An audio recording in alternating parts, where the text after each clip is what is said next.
music and gear. We did a live stream the other day, and it was over a Latitude Phoenix guitar, and I was going to leave it at that. But since I have the guitar, I do believe, to be fair, I try to judge every guitar the exact same way. I feel I still need to do a review on this guitar, take the guitar through the paces like we do every guitar here on the channel, and let's really look at how bad or good the guitar actually is. We did have some issues with it. If you saw the live stream and my post on the guitar, we're going to take a look at the fit and finish on this guitar and look how it was sent to me. Now, it has been altered since it's come out of the box. During the live stream, we tried to adjust the truss rod that was stuck. I do have it free now. It is working properly. And I have made some adjustments to the saddle. So it's not 100% stock as it was out of the box sent to me from Amazon. So let me get my stool over here, and we're going to put the guitar up on the stool, and we're actually going to take a look at this guitar and give it the music and gear once over. Alright, I now have the guitar up on the stool here. We're going to kind of go over the guitar. I want to look at the general fit and finish on the guitar. During the live stream, looking over this guitar, you really couldn't see the defects that I was seeing in the instrument.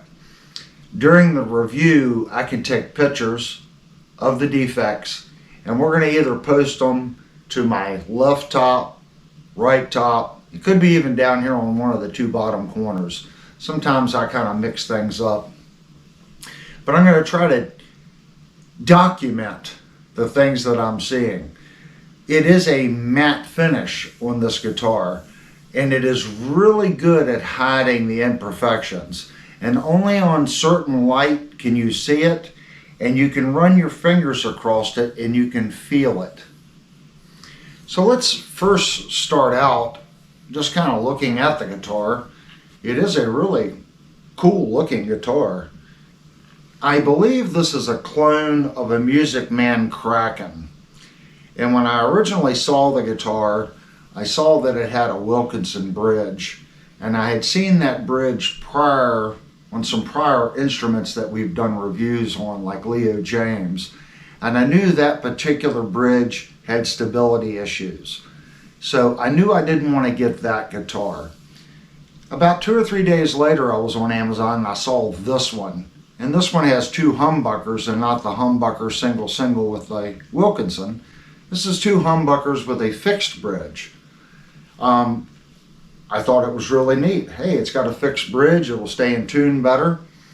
But in the picture, it looked like this was a volume, a tone, and a three-way switch.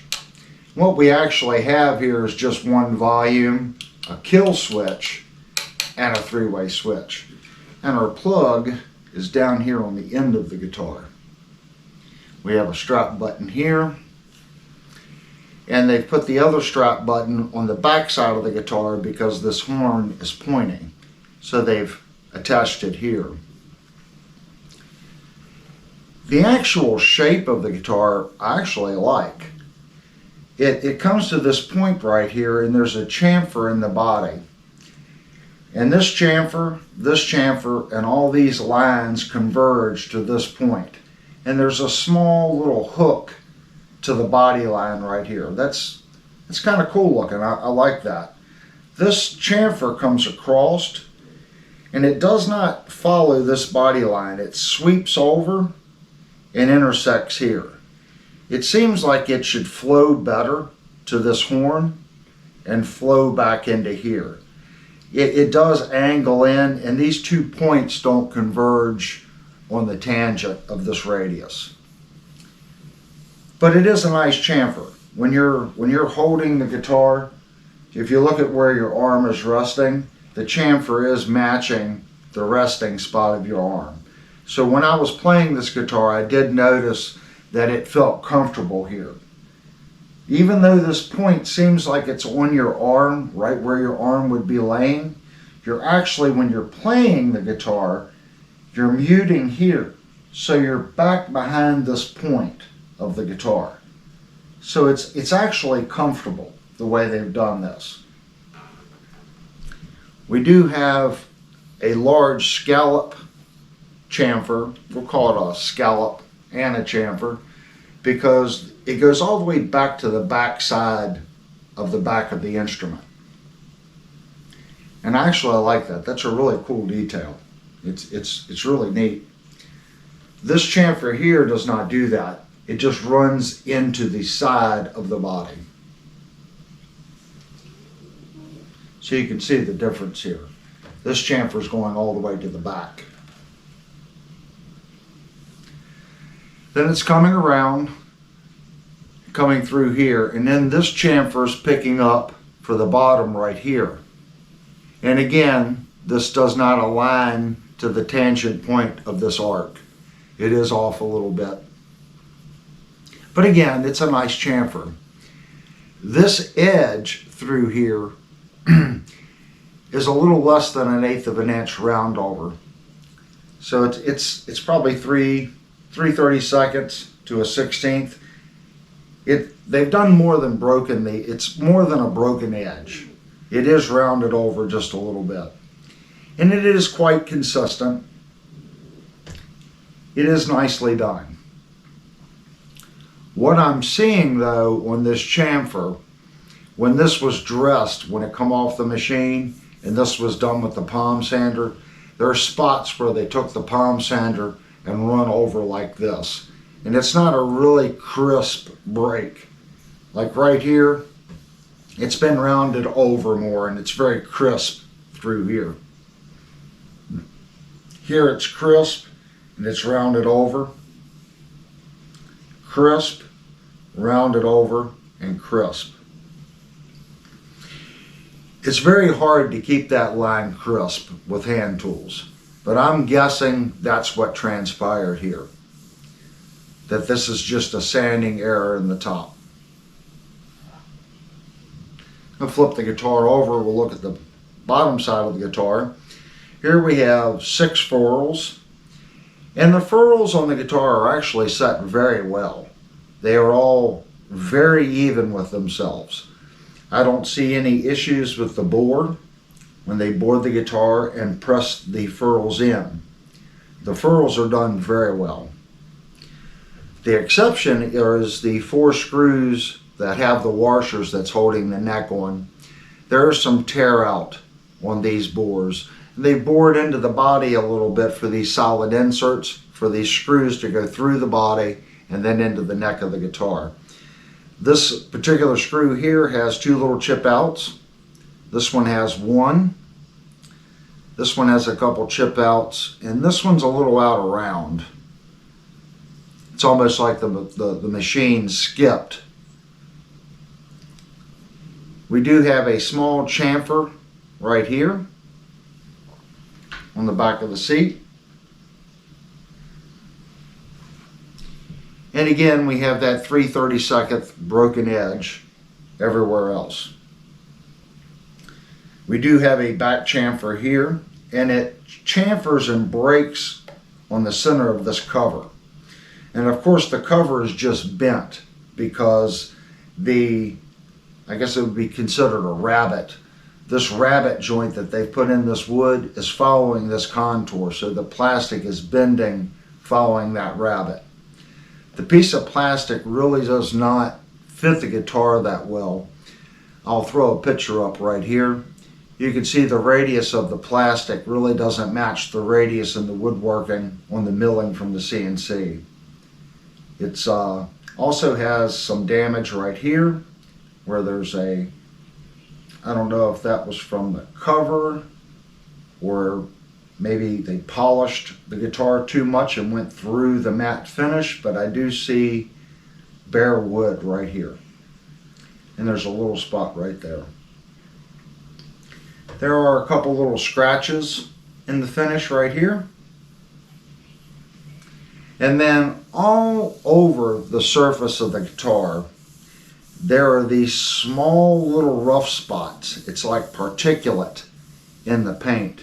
There's a real bad one right here. All through here, there's particulate. There's another bad spot here.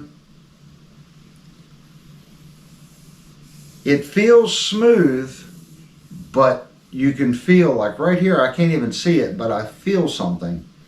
And it almost feels like a small speck of dirt that's stuck. So I'm going to say what happened in the curing process. There was debris in the air and it settled into the guitar. That's what the small spots are. These larger spots had to be debris in the air before the last coat of finish went on, because there is finish over top of some of these spots. And the top of the guitar is the exact same way. There's a lot of little tiny pieces of particulate in the finish. If we look at the routes here for the pickups, what I look for in a route is nice turns. I want the route to be straight, square, and even. Now, we know we're not going to get a truly square corner because it's an NC router. It's a computer-controlled router, and the bit is spinning in a circle. So even if you use an 1/8 inch bit, it's still going to put a radius in the corner. But what we want to see is as the tool traverses across, it's cutting straight and then makes its arc, cuts across straight, and comes forward straight. I can actually see a round spot here where the tool come across, and you can see where it dug into the body. Usually when you see that, that's where the end of the routine is, and the tool starts here, comes around, and it stops right there. And instead of the tool backing off and retracting, it'll go to that corner and retract out, and it'll cause that little error in the routing. And I see it there, and I see it there, I see it there, and I see it there. So that's telling me, I haven't pulled the pickups out, but it's telling me that this corner routine is most likely a second routine from the main pocket for the pickup. That means that this is probably bored a little deeper for the screws. That's a complete guess. I haven't removed the pickup yet. But there would be no need for it to have two retract locations on each side for one route.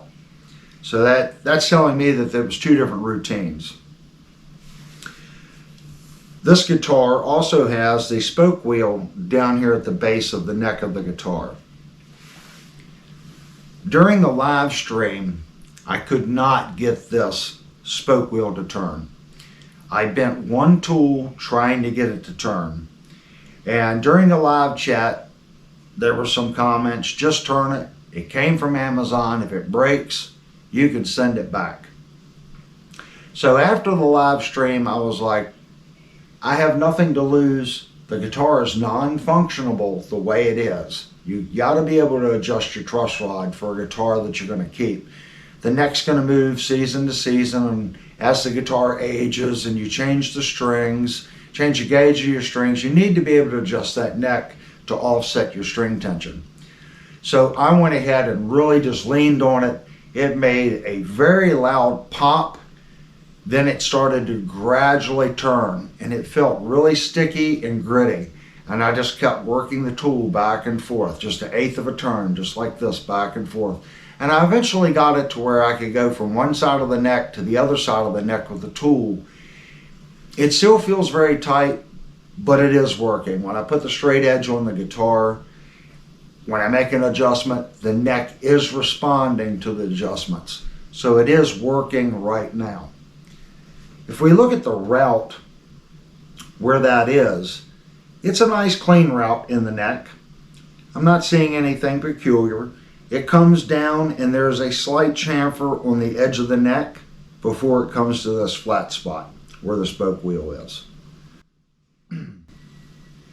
Going down the neck, this guitar does not have ball end frets. And that was another reason why I wanted to order this guitar. Don't get me wrong, I like ball end frets. The drawback to ball end frets are they have to be cut and turn precisely before they're set in the neck. And I have reviewed some guitars that is done very well on. But for the most part, when the fret is set and trimmed to the neck, and then you take the chamfering tool and you chamfer the frets to match the neck, you usually get a very, very, very straight alignment on the frets. This guitar does not do that. They do have the frets out even. Okay, the drawback is when they put the chamfering tool on, they stayed in one spot too long, then come over here. They were doing this, like I'm showing with my hand. The problem is when you do that, you have to go all the way down the neck. As you're putting that chamfer on, that chamfer needs to be consistent all the way across the neck. This one doesn't. It does this. And that tells me some of these frets, when they were trimmed, were a little longer than the other, and they had to take more time and more pressure in certain areas to cut these frets back. And when they did that, they cut into the neck of the guitar a little bit. I actually like when the chamfer cuts into the neck. It rolls the edge of the fingerboard a little bit, and for me it's more comfortable. You don't have that sharp edge on the guitar neck right here. It gives it a nice rolled feel. And this guitar has that feeling. It's just they have done a very poor job of chamfering the frets. It's just not straight. But everybody knows I'm extremely picky. And before someone posts a comment, yes, I know it's a $300 guitar. I'm still picky. If we look at the rest of the neck on the guitar, this is a pretty chunky neck. We'll go over specs later on in the neck, in the video. But it is a pretty thick neck on this guitar. It's quite chunky. There is no volute on the back of this, and there is no angle to the headstock. So it comes right off and then straight. This was one of the areas where I made an adjustment. This string tree was all the way down, and the string raked way down and then angled back up to the tuner. When you set these guys, this needs to be set to where when the string comes off, it's even to the hole in the tuner. These should be parallel to the headstock. This one was set way low, so it was not set up correctly, and I was having some tuning issues when I was playing it. Under hard bends, it was going out of tune. Since I've made this adjustment here, it seems to hold tune much better. And it should hold tune well. It's a fixed bridge guitar. It should hold tune very well. Looking at these tuners, these are not locking tuners. And I have played this guitar quite a bit, and I will say that these tuners are very smooth. They feel nice. Even the feel of the tuner themselves. It's got a little scallop right here and a little scallop right there. So it has two surfaces on it. And they feel nice and comfy when you turn them. They don't stick. They're very smooth. It's a very smooth tuner. I haven't had them slip, knocking the guitar out of tune. I believe the tuners on the guitar are okay. It's nothing that I would upgrade immediately. Of course, you can always get better tuners, but that's not where I would spend the money on this guitar if you plan on buying it and modifying it. The tuners are a keeper. Feeling the finish on the neck itself, I will say the neck is very consistent. It is not super smooth, but it is not rough. It is a very, well, it's smooth, but it's not super smooth. And what I always look for is a continuous feeling. I don't want to feel something here and not have the exact same feel here. The neck itself all the way across has a nice matte, slick feel to it. It's not one of those necks where I think would get sticky on you. It is a matte finish on the back. I believe it's very nicely finished. I don't feel any grit. It is smooth.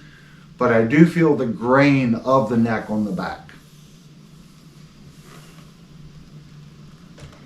Looking at the top, these inlays, these placement dots, they are sharp.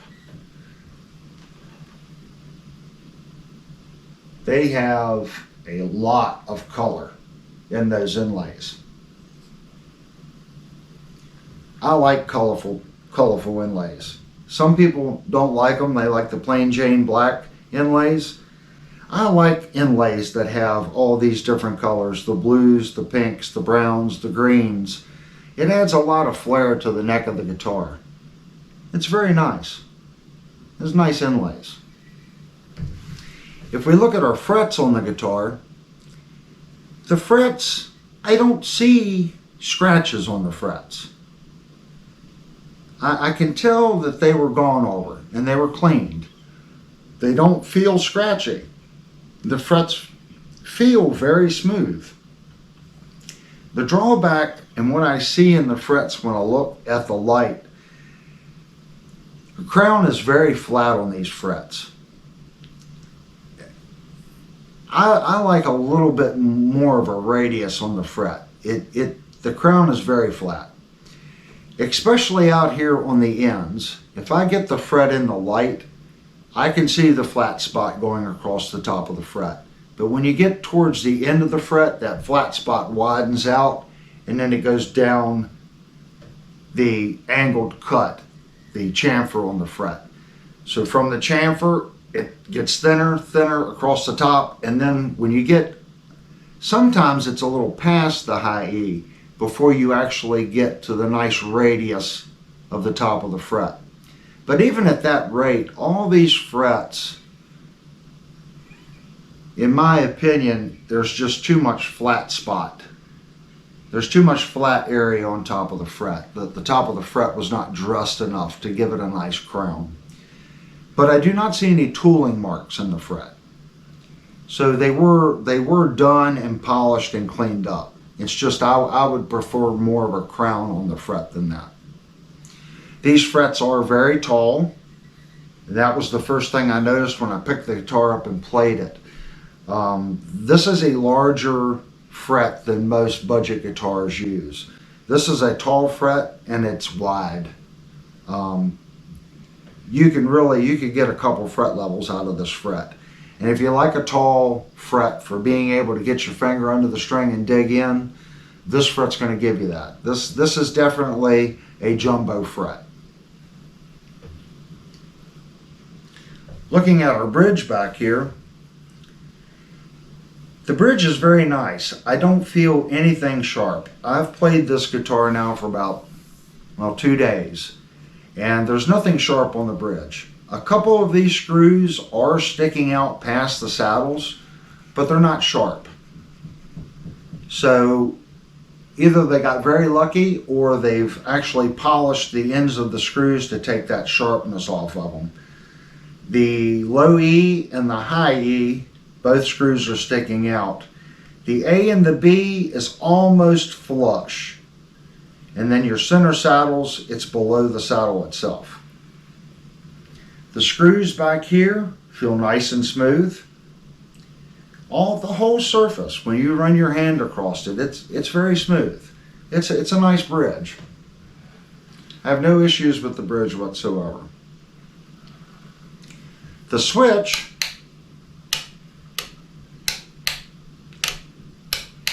I'm going to say it's an above average switch for this category guitar, for the $300 and under guitar. It has a nice positive engagement,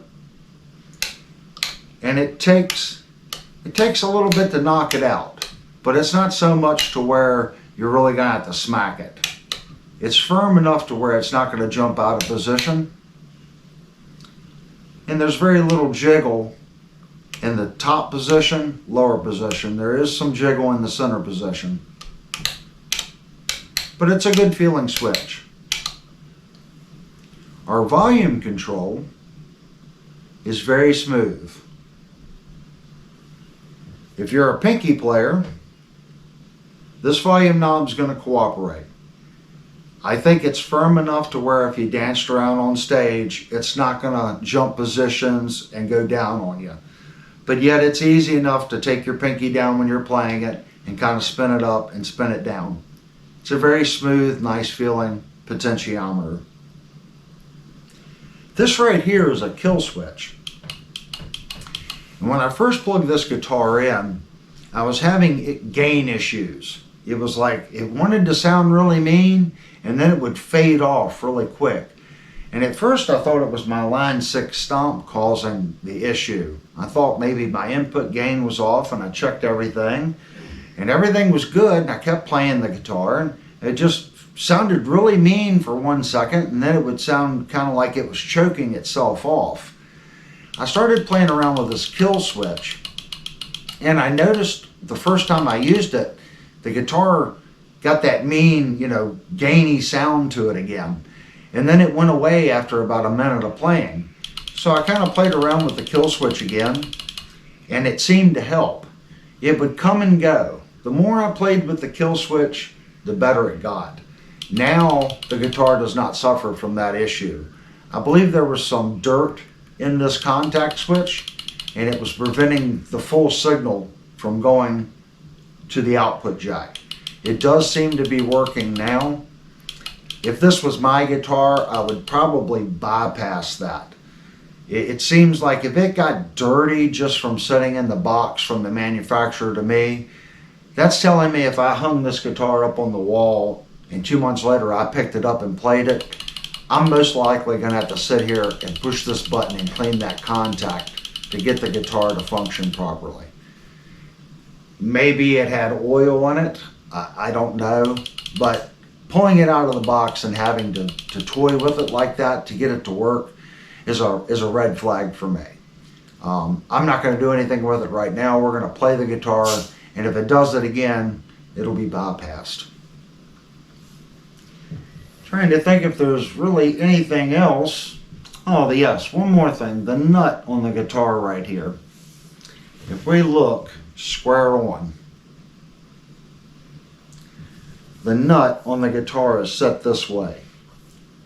I have not taken the strings off, so I don't know if there's just a dab of CA glue on it, but it is set this direction just a little bit. It's flush on, it's sticking out a little bit on this side, and it's inset. I can feel the route right here. It catches my finger. When you look straight down the neck, you can see that the high E is further into the neck this direction than the low E is this direction. So the nut definitely needs to move that way about a 1/2 millimeter to get the strings centered to the neck. As far as the fret ends, I know we talked about the chamfering. I don't really feel any sharp fret ends. Like I said, I've been playing this guitar 2 days, and it's not causing any issues. As I was playing it, I didn't notice any sharp frets. I didn't have any finger problems. I have reviewed some guitars after demoing the guitar for 20 minutes. My fingers were in bad shape due to sharp frets. The frets on this guitar, the fret ends are dressed well. I won't say they're great, but they're dressed well. All right, we're going to move to our next spot. We're going to check how the factory intonation on this guitar was set up, and we're going to check the first fretted note. All right, I now have the tuner plugged into the guitar. We want to check how it was set from the factory on the intonation. We also want to check how well the nut was cut. The nut cutting will affect our first fretted note. So we want to look at our first fretted note and our note on the 12th. So we're going to start with our low E. It looks like we need to come up just a little bit on our low E.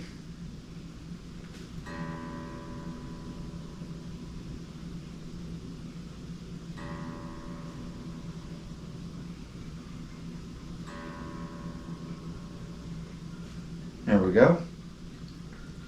Low E on the 12th. It's actually pretty good.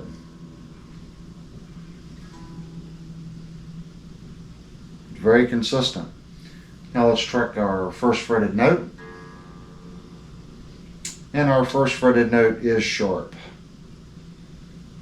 Open. Give it a little tune there.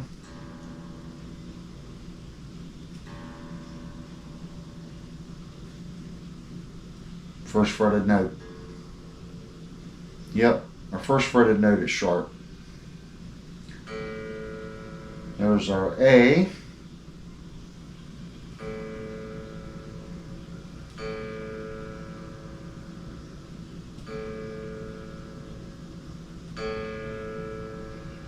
There we go. A on the 12th. Open. 12th. And our intonation on the A on the 12th seems to be a little sharp. Open. First fretted note. And our A sharp is sharp. There's our D. D on the 12th.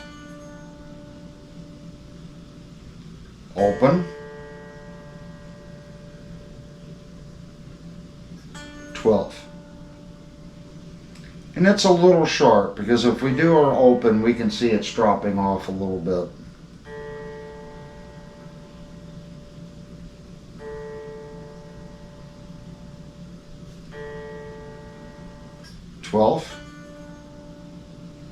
It's a fraction sharp. It's very close, but it's a fraction sharp.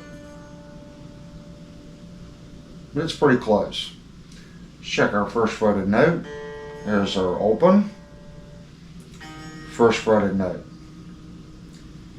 And the D sharp is very good.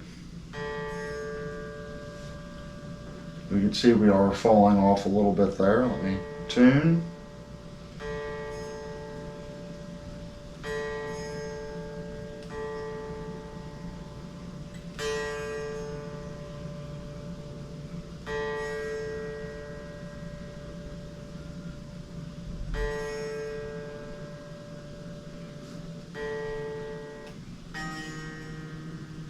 Yes, our first fretted note on the D string is really good. Here's our G.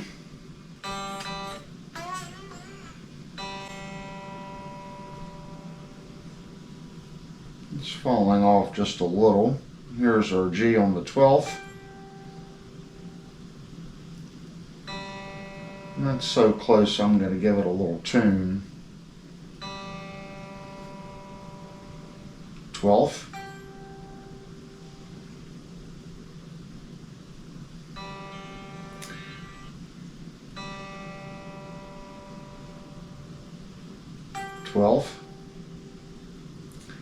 It's a little bit on the flat side.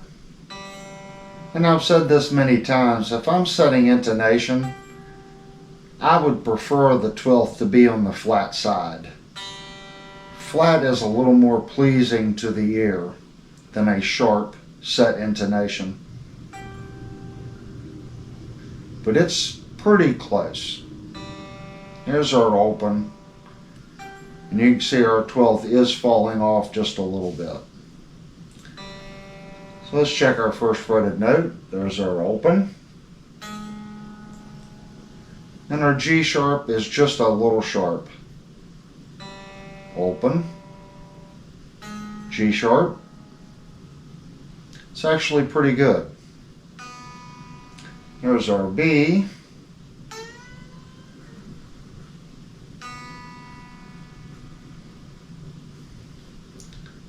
B on the 12th. B open. B on the 12th. So our B is set just a fraction sharp. There's our B open. And there's our C. First fretted note again is really close. There's our high E. You can see it is going forward just a little bit, let's check our 12th. Yes, let's tune that.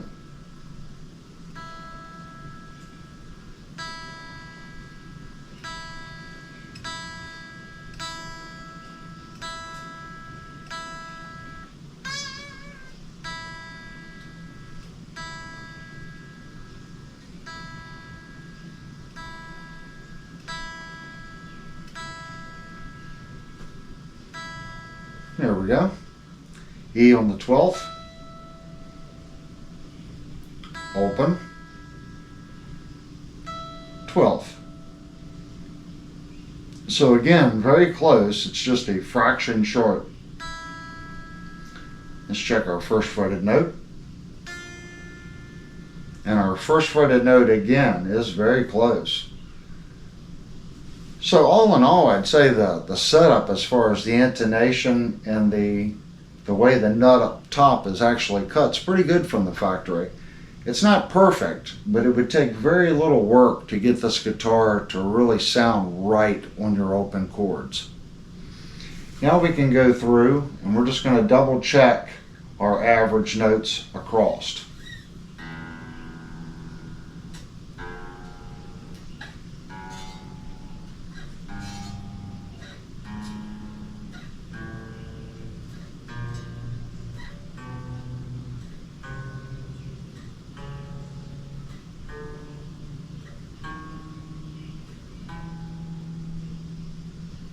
So only had one flat note going down the E. So that is definitely telling us the E is sharp. Let's check our A.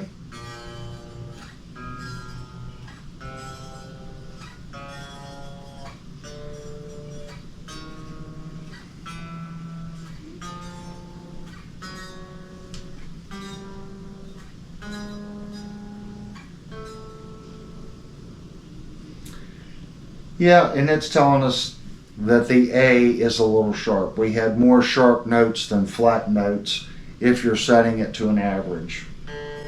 There's our D.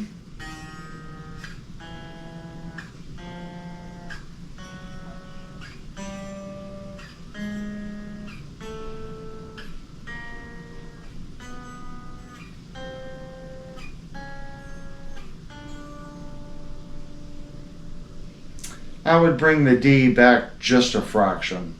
Again, it's very close. There's our G.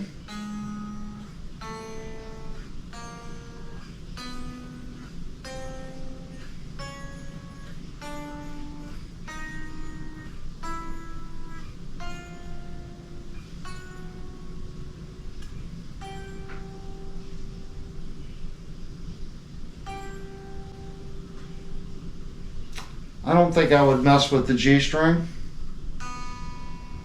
There's our B.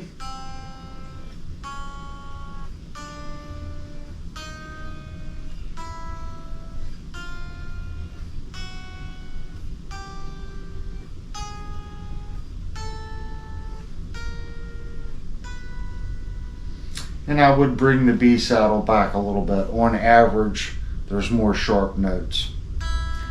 Here's our high E.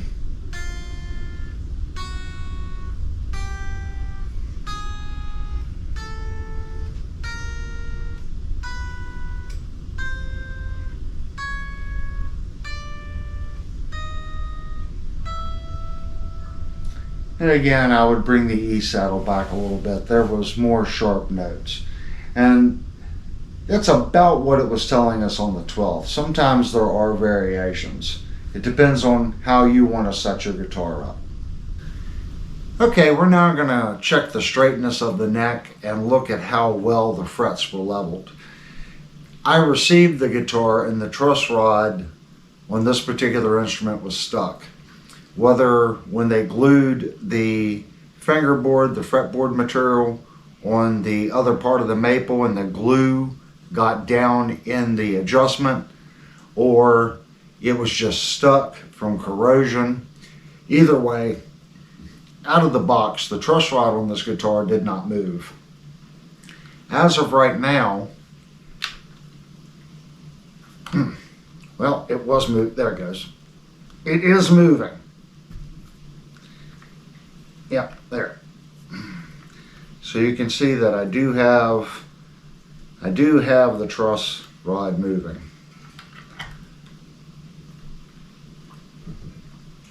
So we're going to check the straightness of the neck. And I can't remember, I think it was 25.5. And this is a little out of the ordinary for guitars on the channel. Normally I want to see how it was from the factory. Right now there is just a little bit of relief in the neck. Like I said, I've already made some adjustments to it. I'm going to say that's probably 0.3, 0.2, 0.3 millimeters of relief. We can try to get some more of that out.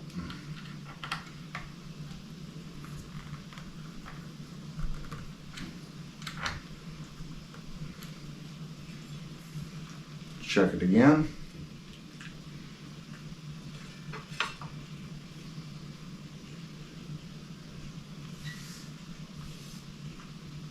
And that is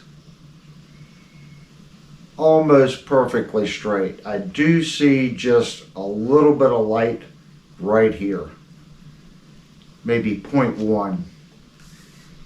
So now that we have the neck perfectly straight, we want to go through, we're going to check the frets. Let's see how well the frets were leveled from the factory.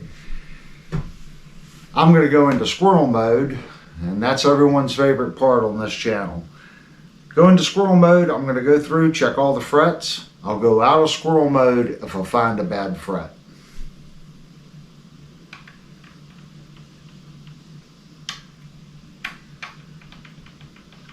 And right there, third location, there is a little bit of a rock right there. And right there. And right there. And we're good there.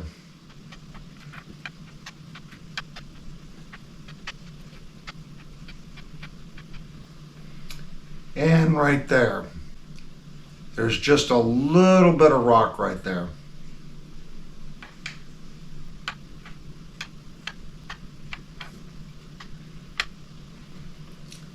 And right there, a little bit more of a rock, about the same as we had at the top. And about the same right there. And it's good there.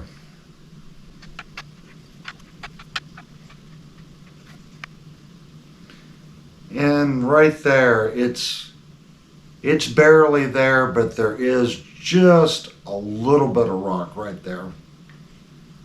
And when I say it's ever so slight, it's barely rocking.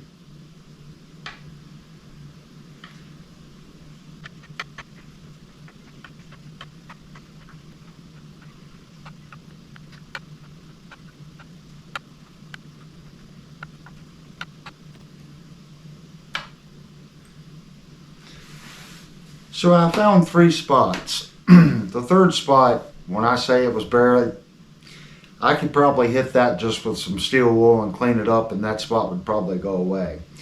Most people would call that fret good. We had 2 locations right in here somewhere and 3 locations up here. So basically 2 frets that are a little off. It really didn't rock that much. And in reality, the fret level in this guitar is done rather well. Again, I just think there's a lot of flat spot in the crown. I think that it needed a little bit more dressing, crowning the frets. All right, before we actually take the neck off the guitar, I thought what we would do is flip the guitar over and look at the electronics cavity. And let's see how neatly the wiring was done from Latitude. So I'm going to go into squirrel mode here as I finish taking out these screws and get this cover plate off.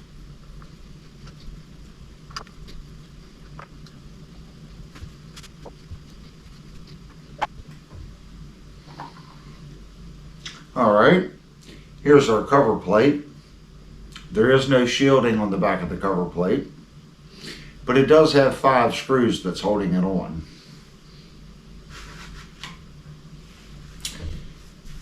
In here, we can see our electronics. Scoot the guitar over a little bit.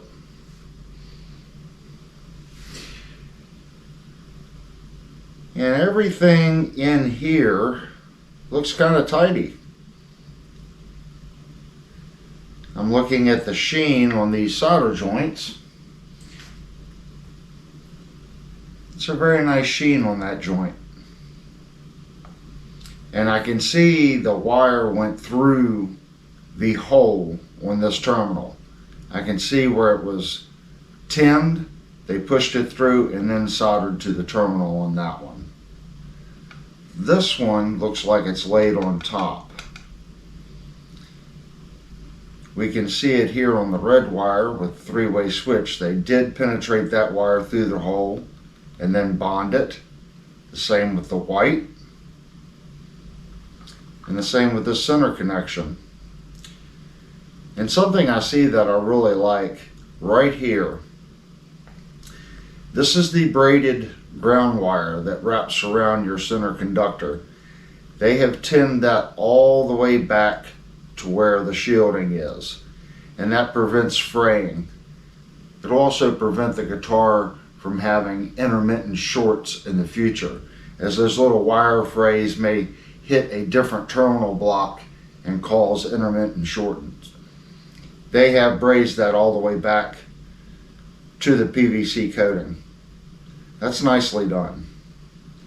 And they've done that in every location here.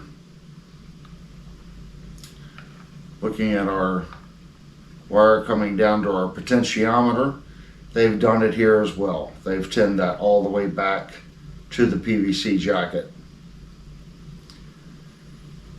This joint here is stacked. The first puddle came to temperature, and the second time when they stuck this ground going to the bridge to it, they bonded to the puddle. I don't think it would ever fail. It just doesn't look that pretty compared to the other joints. And again, they've done the exact same thing here on the kill switch. This wire goes directly into the terminal, through the hole, and then they've bonded it.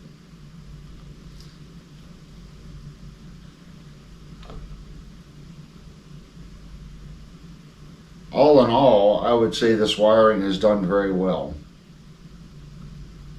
There was some time taken when they did this. The gun was to temperature, and I'm not seeing anything that raises a red flag. Everything seems to be nicely done.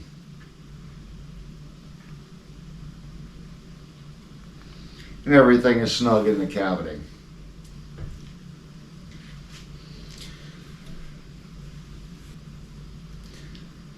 Okay, the fun part. I have some blue tape that I use when I'm dressing frets. I'm going to take this blue tape and I'm going to wrap it around the strings to the neck of the guitar here.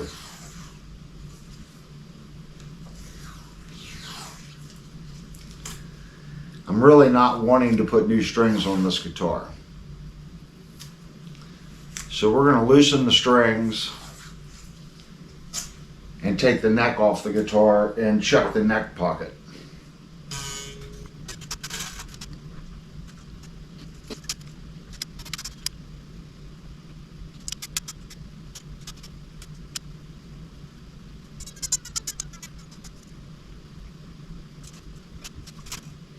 All right, that's quite loose.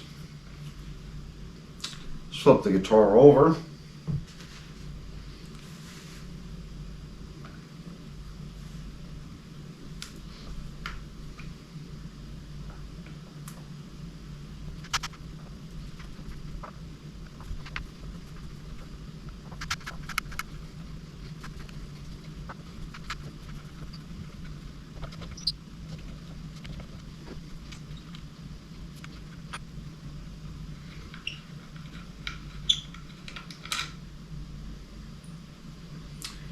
So all 4 screws are the exact same length.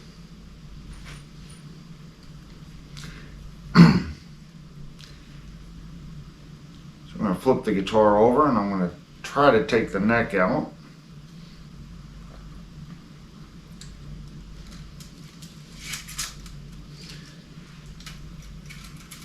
We're going to look at what we have. I don't know if you can see that, but I can see a lot of marks, a lot of tooling marks in the pocket from the machine. There's a slight ramp right here. And it's a very peculiar pattern. I'm not quite understanding what's going on right here. If you look, these are stops. You can see the tool went to there and stopped, went to there and stopped. These are stop locations in the routine. It looks like it comes out and then went back in.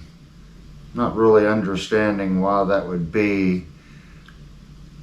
The only thing I can think of is this pocket here was done. That's this shelf right here for this routine and this pickup pocket. And then they went back and the machine come in here and did the neck pocket, cleaned out the neck pocket.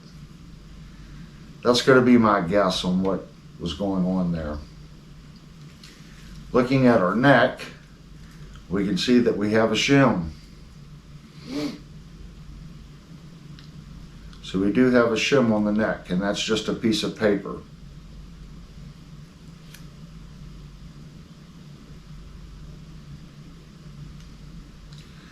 I'm not seeing any cracks in the neck. And I'm feeling the hole here where the screw went in. And there is a ridge there. It's not the worst that I've ever felt, but there is a ridge at the hole, and that ridge is caused by when they're putting the screw in the neck is pre-drilled. It has to push part of that neck material away as the screw goes in, and it creates a small raised lip right there.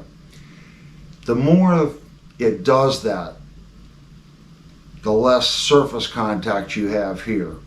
If each hole doesn't expand out and create the exact same lip, it can cause the neck to set one way or the other way in the neck pocket. So what I like to do when I take these guitars apart, I clean these holes up and I get this perfectly flat and true back down to the seat cut. That way you know you're going to have the neck of the guitar completely against the pocket here of the body of the guitar. If you put a shim in, it still works the exact same way. Your shim needs to cover both holes. And you want to make sure that that shim is setting nice and flat to the bottom of the neck. So this raised lip here prevents that from happening.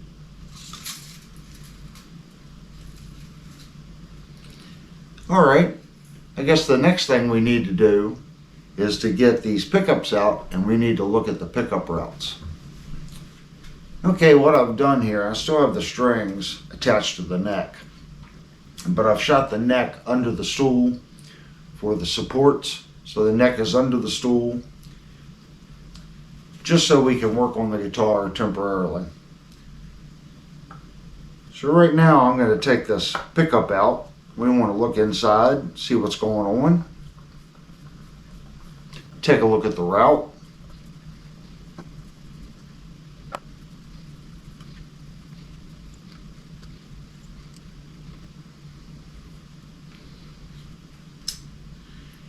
And again, we can see tool paths. This little ridge right here, I tip my finger in there. Yes, that is a lower pass. There's just really strange stop locations in this tooling path. I'm going to go ahead and say whoever wrote this program there's a lot of errors in the writing program. I can see they did do a clean pass here with a different tool. From here to here is only maybe 3/16 of an inch. It's probably yeah, that's a clean pass. And then here I can see that they've used either a 12 or a 13 millimeter flat end mill. We can also see here now the poor routing done around these ears, how this isn't straight. It's kind of crooked in both locations. If we flip the guitar pickup over, it says LPA210GD.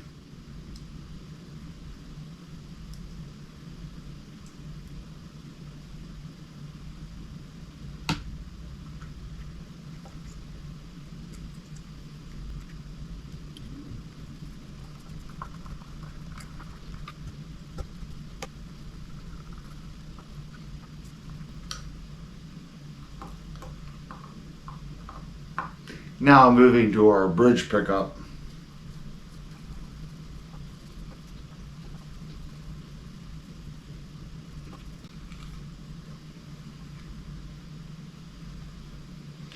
Flip the pickup over, and the pad is in the way on reading the product number on this one.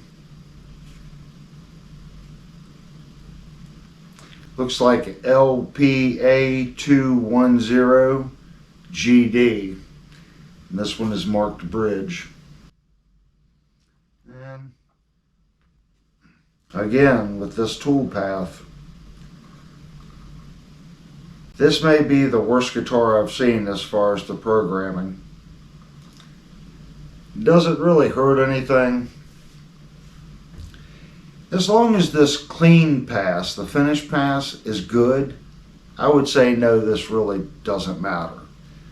But in this case, not only is the rough pass rough, the finishing pass is rough. Again, we can see the tool path here is just awful. It's not straight here. I can see there's a retract location here and a retract location here.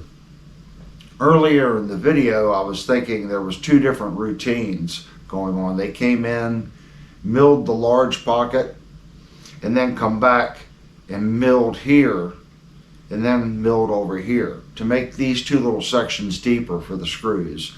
I've seen that when they come across and they mill a square right here.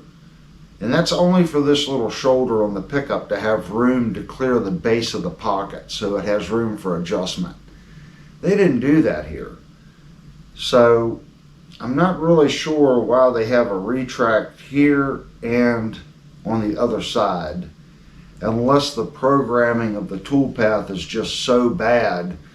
That's the machine actually going there, coming out, and then creating this non-true linear line. It's very poor programming.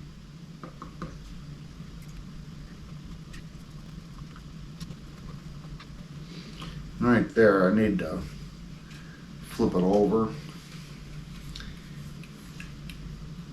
and pull on that black wire to get that slack out of the cavity.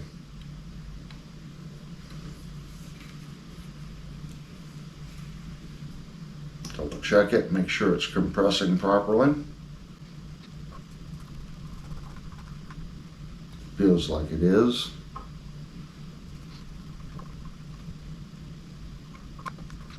And give it one more pull. That was the black. There we go. Much better.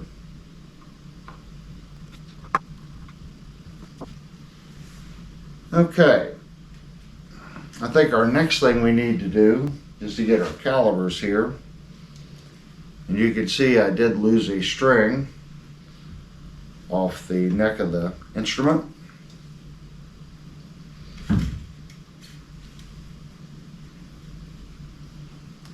I was really trying not to put strings on this guitar. And it seems that my battery has went bad, so we're going to have to do it the old-fashioned way and just get some manual readings. So the thickness of the neck down here at the first fret exactly is 22 millimeters from the back of the neck to the top of the fingerboard. At the 12th, we have 24 millimeters thick. And from our seat cut to the top of the fingerboard at the 24th, we have 25.5. At our seat cut base, we have 50, moving it back and forth to make sure, 56 millimeters at the top of the fingerboard at the 24th. Again, 56 millimeters at the 24th. 51 millimeters.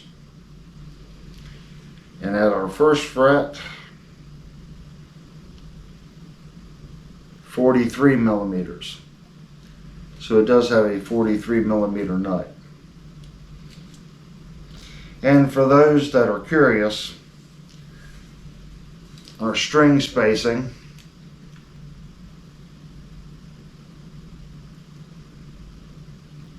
looks to be 6 millimeters. Yep. 6 millimeters on our string spacing. So I'm going to go ahead and put this guitar back together, and we'll go to the next phase on this review. Something else I did want to mention, I didn't go over on the fit and finish. This flat shoulder right here, the way it aligns to the neck, there's very little shoulder. When this fits into the guitar, let's pop that in real quick. If we look right here, try to hold it since the screws aren't in the neck, it has a very tight shoulder. And there's very little ramp from the back of the neck to the pocket. And a lot of that is, this is a thicker neck, so they haven't removed a lot of material here, and there is a little bit of a ramp there, but it's quite flat all the way to the seat pocket. I actually like that. I believe that that pocket is nicely done, the way they've done the neck to the pocket. The pocket shelf itself, as you just saw, is a little on the rough side. So let me get some screws back in the neck of the guitar and get the guitar retuned, and we'll move to the next step. Before I put the neck back on the guitar, I wanted to show you all the trick. This is a small fret leveling tool. This has 1600 grit sandpaper on it.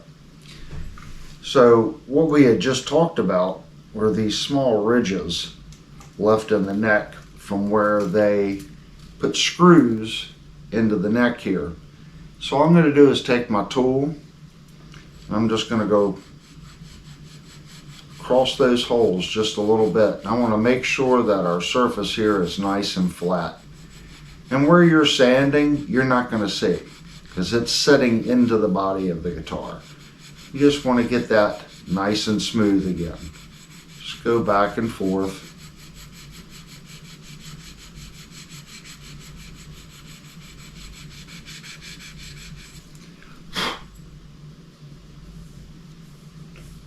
And just that little bit of work really made a big difference. In the live stream, I talked about the neck angle on the guitar when I was playing it. They used a small piece of paper. I'm actually going to use a neck shim And drop that in there, and I want to see how it aligns to the holes here. And you can see here, I can see the holes. So I'm going to go ahead and use that shim and push it all the way to the back. I have one string here that's on that side of the neck.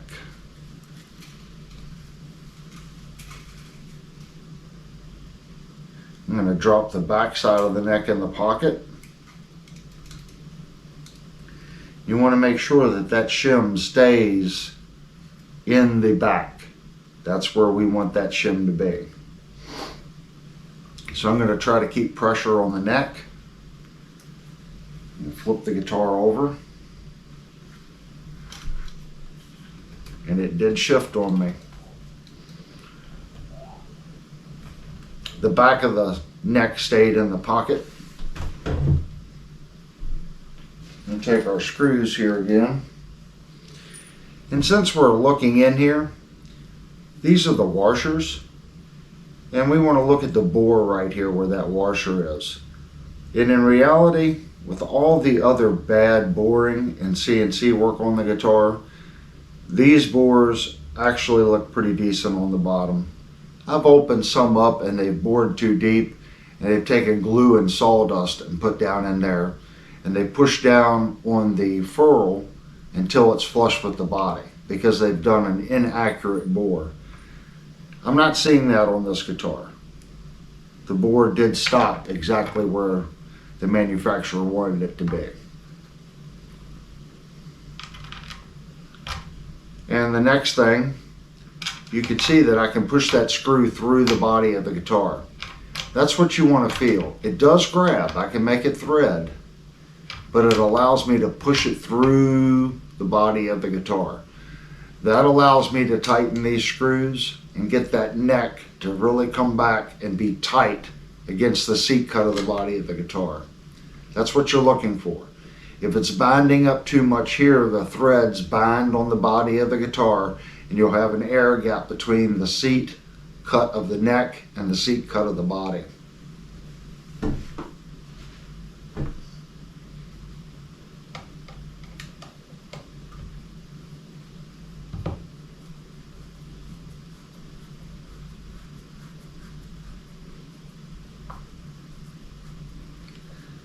I just want to get them started.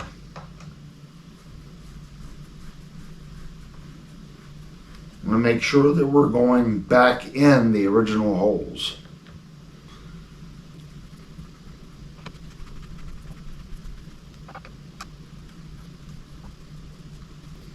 My camera right there is in the way. It's making it difficult to thread these back in.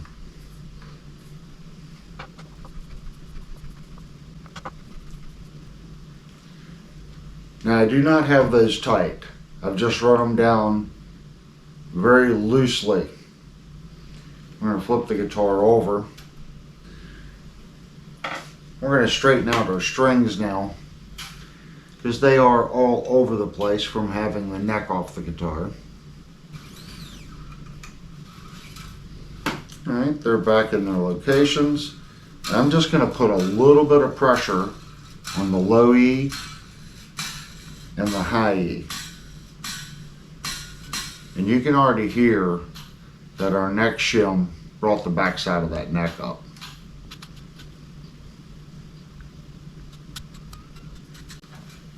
Now I'm going to look down the neck of the guitar. I want to make sure that I have the neck straight in the guitar. And I'm using the strings, I'm cheating. And I'm just sighting down the string to the neck on both sides.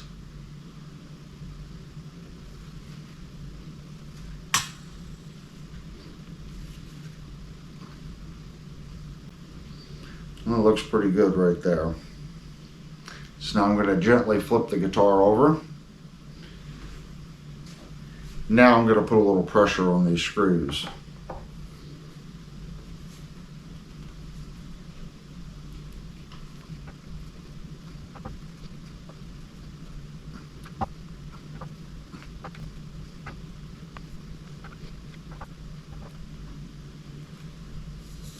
And that's pretty good. Now let's take a look at our neck angle to the body of the guitar right here. And you can see that the shim has brought the back side of the neck here out further from the body.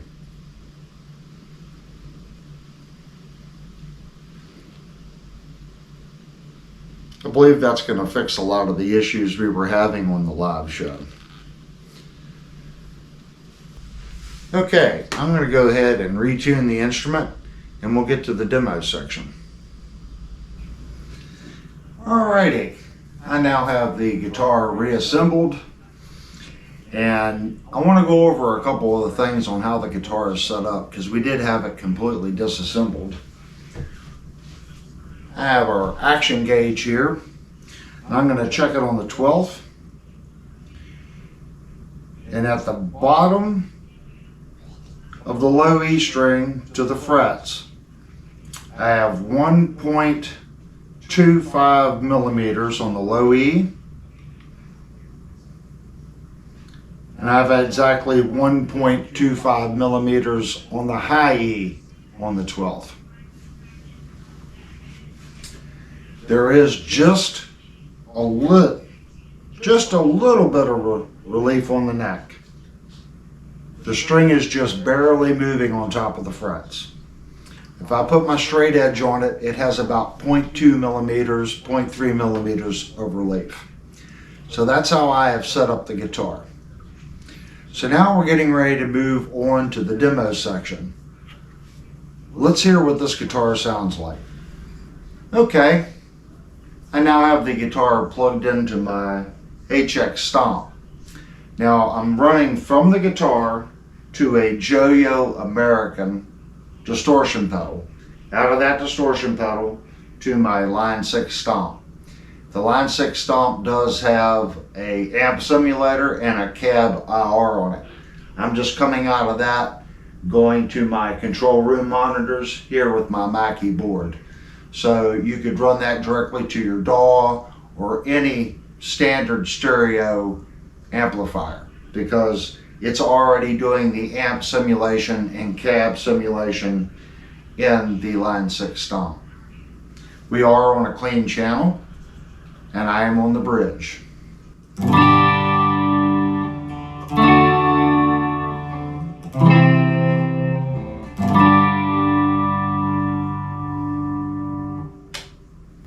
Center position.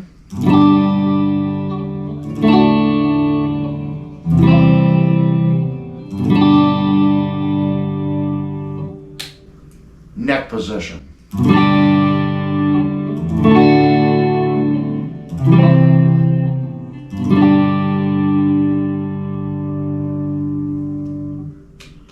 Try some open bar chords. Bridge position.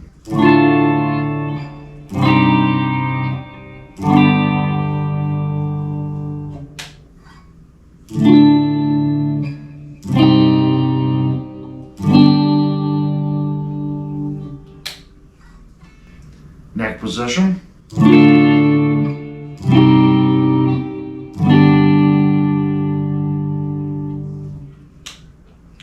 Now let's actually try to play something. I'm down in the bridge position.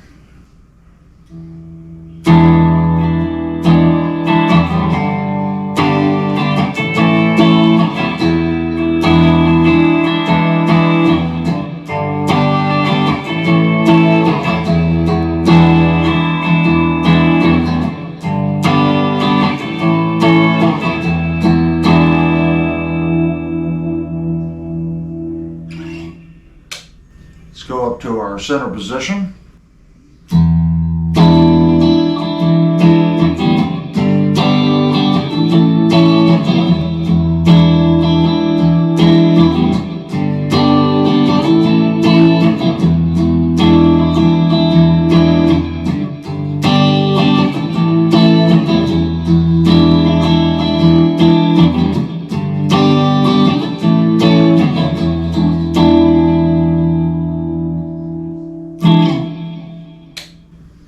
Up to our neck position.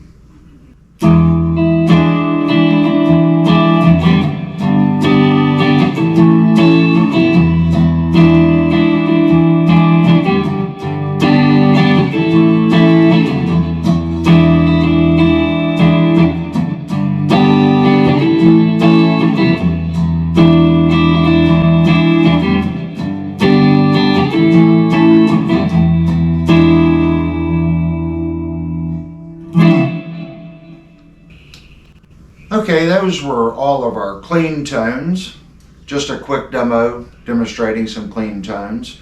I have now turned on our American Yo-Yo distortion pedal, and I have it set to give us a crunchy tone. All the settings on the HX Stomp are exactly the same. I have not altered anything. Same hour cabinet, same amp simulator, same effects. All I'm doing is adding the Yo-Yo American.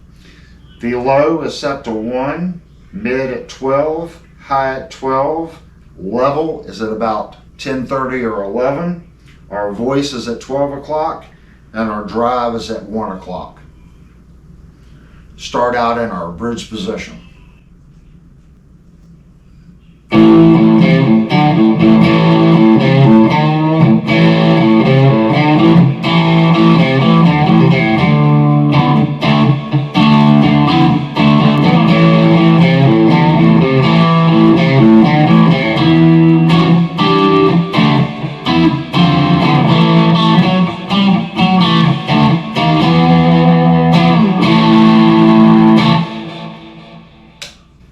Go to our center position.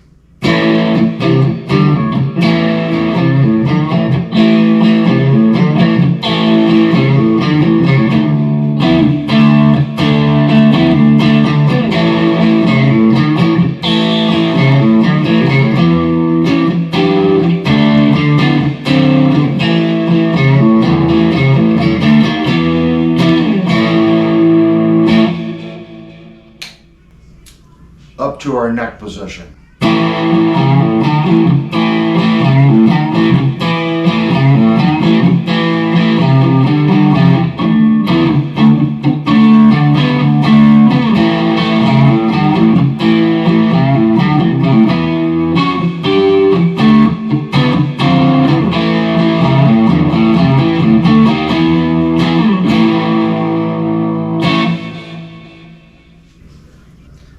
Okay, we're back down to our, bridge position. We're gonna try some, basically the exact same thing I always do. And I do that for one reason, YouTube and copyright strikes. So these particular riffs I've been able to get away with since I started the channel, so I kind of stick to the exact same routine.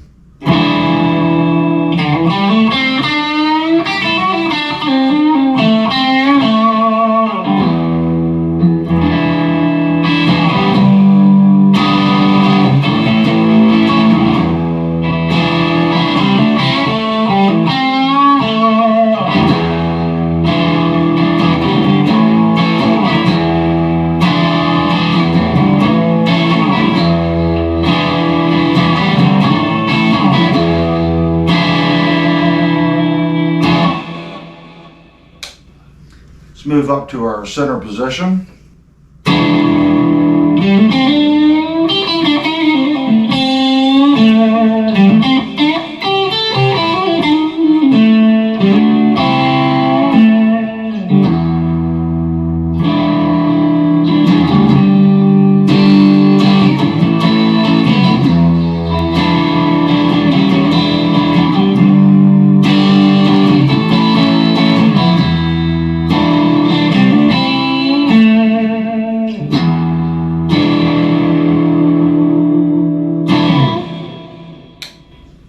Up to our neck position.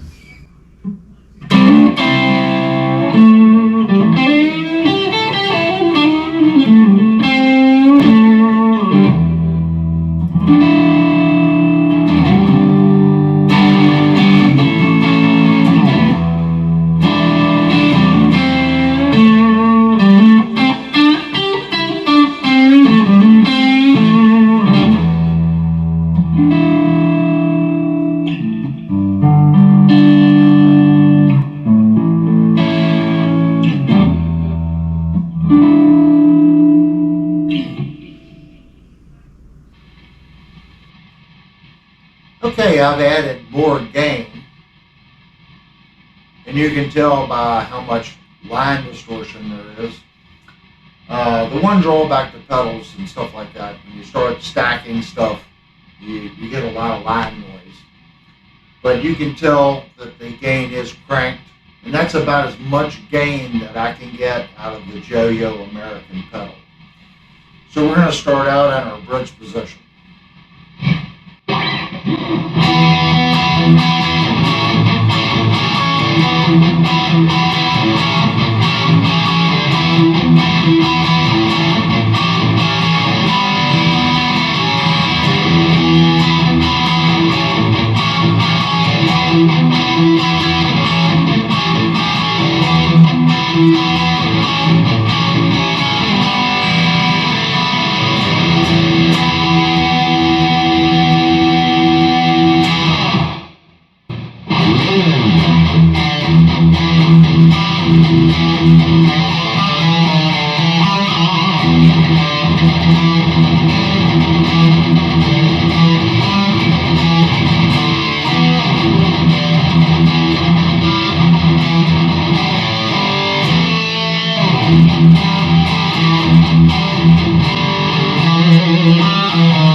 Okay, that's going to conclude our small demo on the Latitude Phoenix. Let's get into final thoughts on this guitar. It has some issues. The truss rod on this guitar, when I received it, was stuck. And it's still very sticky, the way it is right now. It is moving, but it is sticky. The routing on the guitar for the pockets and the programming that was done to make this guitar is actually quite poor. The pockets are not true and square.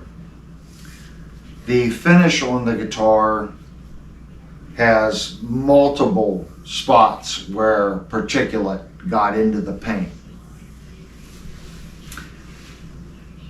The nut up here isn't directly centered onto the nut either, it's off just a little bit. Those are the issues that I had with the guitar. Now let's kind of go over some good issues. The tuning keys on this guitar seem to be pretty decent. The guitar holds tune well. I won't say that it holds tune great. I believe with this string tree right here, it's binding a little bit. and under hard playing. If you play it hard and bend the strings hard, it does go out of tune a little bit. And it's hit and miss. So I'm thinking what would need to be done here is if you put just a little string lube right here, I think that problem would go away. I think it's just the strings catching under hard playing.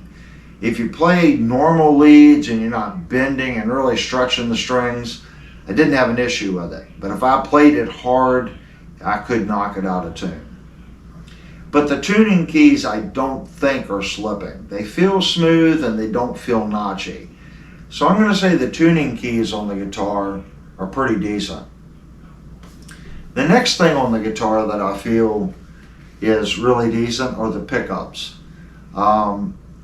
They do have a unique sound, but that sound lends well to clean, crunch, and dirt.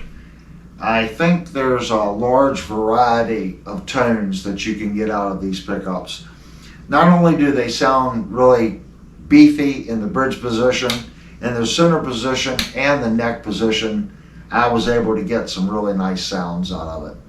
At least to my ears, it sounded really good for this price point guitar. The guitar itself plays really well. The neck feels very smooth. These frets are some of the best feeling frets I've felt as far as being polished of pretty much any guitar that we've had on the channel. They're not gritty at all. They play smooth. I don't even realize that I'm playing a budget-friendly guitar.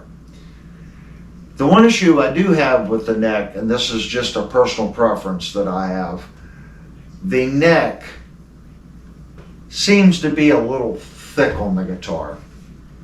It's chunky. I'm used to a thinner neck.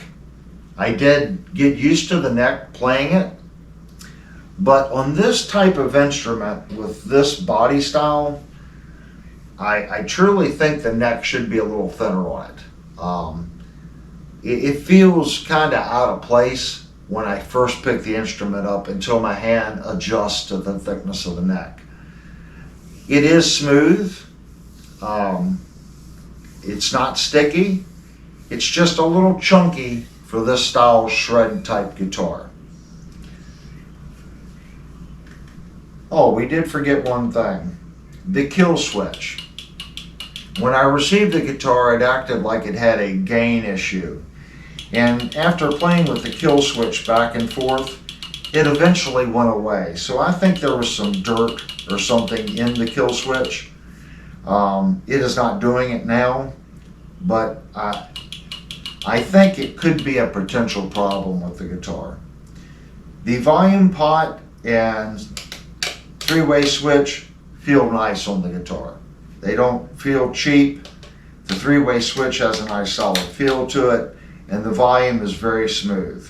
And it's very even as you turn it. It doesn't choke off if you turn it down. It's not like all your volume is at the last quarter of the turn. So it seems to do well there. If you've purchased one of these guitars and you had a completely different experience with it, your guitar come and the finish is flawless and the truss rod spins freely, leave me a comment down below. This channel is about reviewing instruments and putting information out for others thinking about purchasing the guitar. The more people that post below that have purchased this guitar and can put their feedback in the comment section, the better off the next person that watches the video will be. He'll have more information to make a judgment call on whether or not the asking price of this guitar is worth it. Not just based on my review, but based on the comments that you, the subs, and the other watchers leave down below. That's what it's about. We're here to review these instruments honestly. I buy these guitars with my own money, and this is an honest review, and it's exactly as I received it. Anyway, Something I do want to bring to everyone's attention, when I look at the analytics on YouTube, 80% of viewers that watch these reviews are not subscribed. If you would, and you've watched this video, and you like the highly detailed videos that we do here, please hit the subscribe button, and while you're at it, hit the little like button. It really does help the YouTube AI system push the video out for others to actually find this channel for the unique reviews that we do here. Anyway, I want to thank everyone that has already hit the like button and the sub button. You guys are awesome. Thank you for clicking on the video, and we'll have another review coming soon.